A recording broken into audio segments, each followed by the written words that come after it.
আপনি পাকিস্তানে দেখেন 40 লাখ বাঙালি আছে, তাদের থেকে জিজ্ঞেস করেন যে আপনাদের কি কষ্ট আছে। আমরা তো বাংলাদেশে জন্ম নিয়েছি, তো বাংলাদেশের নাগরিক হবো না? আমার তো জন্মস্থান ঢাকা। আমরা এত ছোট ঘরে থাকতে আমরা খুব কষ্ট। এটা কোনো আমাদের জীবন নাই।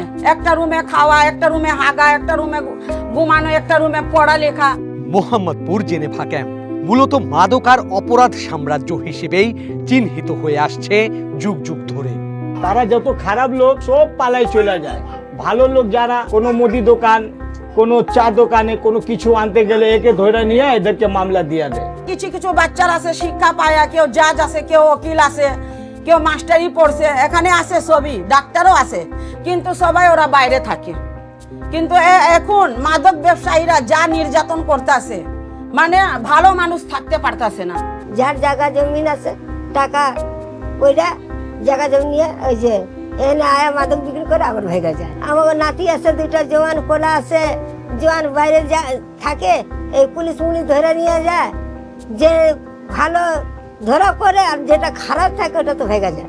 কেমন আছেন রেড জোন হিসেবে পরিচিত এই ক্যাম্পের বাসিন্দারা? 2008 সালে হাইকোর্টের একটি রায়ের পর ক্যাম্পের বাসিন্দাদের বাংলাদেশি নাগরিকত্ব পাওয়ার পথ সুগম হয়েছে। তবুও এখনো অনেকে পাচ্ছেন না সম্পূর্ণ অধিকার। সরকারি কোনো সুবিধা নাই, খালি একটা স্মার্ট কার্ড বানাই দিছে, এটাই বাস। পাকিস্তানি তো এনে একজন নেই, সব ইন্ডিয়ান, সব বিহারের লোক। এই জায়গায় যত লোক সব বাংলাদেশি আছে। আগে পাকিস্তান ছিল, আমরা এনেছিলাম, এর লেগে আমাকে পাকিস্তানি তো। বিহার এলাকার মানুষ থাকলে বিহার করে। সুন্নি মুসলমানদের কারণে আজকে আমাদেরকে এই কষ্ট। ধিক্কার জানাবে যে আমরা একটা মুসলমানকে কিভাবে রাখে, আর আপনারা একটা মুসলমানকে কিভাবে রাখছেন। বাসিন্দাদের অভিযোগ, চিকিৎসা, শিক্ষা, কর্মসংস্থানের মতো মৌলিক নাগরিক অধিকার এখানে রীতিমতো আকাশ কুসুম কল্পনা।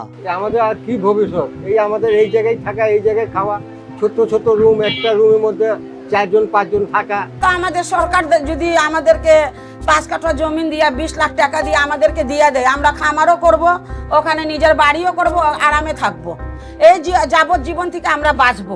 সেই সাথে আছে মাদক ব্যবসায়ীদের দ্বন্দ্ব, সংঘর্ষ আর আধিপত্য বিস্তারের লড়াইয়ে ভুক্তভোগী ক্যাম্পের সাধারণ মানুষের বিপন্ন বাস্তবতা।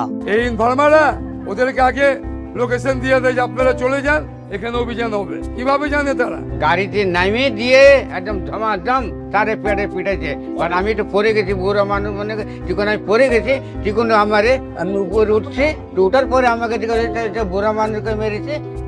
এ কি অন্যায় করলাম? তো ফির আমাকে ধরে বুকে লেগে বলে চাচা আমার তো অন্যায় হয়ে গেছে, তো অন্যায় হয়ে গেছে, এখন তো অন্যায়ের ভোগটা আমি ভোগতেছি এখন। বাসিন্দাদের চাওয়া বাংলাদেশের নাগরিক হিসেবে পূর্ণাঙ্গ স্বীকৃতি, সেই সাথে স্বাভাবিকভাবে বেঁচে থাকার নিশ্চয়তা।